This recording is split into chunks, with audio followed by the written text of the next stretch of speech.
NDRF assistant commandant GS Patel और team commandant NDRF Vishwanath Chaudhary के नेतृत्व में रायगढ़ के कलमा बैराज में बाढ़ राहत और बचाव कार्य के संयुक्त अभ्यास की गई।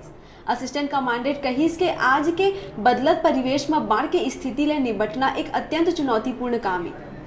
बाढ़ आपदा ले निपटे वाला विभिन्न इकाई के तैयारी के जायजा लेहे हेतु संयुक्त अभ्यास कराई गई। रायगढ़ डिजिटल रिपोर्टर संतोष पुरुषवानी की रिपोर्ट।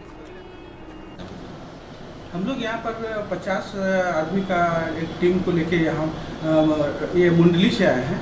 मुंडली हमारा 3rd एनडीआरएफ बटालियन जो एनडीआरएफ की तीसरी बटालियन है, मैं वहाँ से आया हूँ। जी, क्या उद्देश्य था यहाँ पे?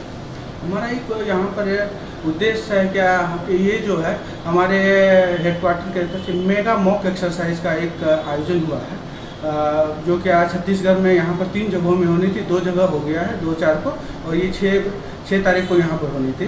ये इसका उद्देश्य ये है क्या, हम जो है बाढ़ के क्षेत्र में हम किस तरह से हम बचाव करते हैं, राहत देते हैं लोगों को, और हमारे पास जो क्या इक्विपमेंट्स है, हमारे पास क्या टेक्निक्स है, हम कैसे उसको यूज करते हैं, उसके बारे में लोगों को दिखाते हैं। साथ ही साथ यहाँ छत्तीसगढ़ में हमारा जो है ये हमारा AOR एरिया ऑफ रिस्पॉन्सिबिलिटी है, और हम यहाँ पे लोगों से जागरूकता फैलाते हैं और यहाँ के लोकेलिटीज़ को भी जानते हैं।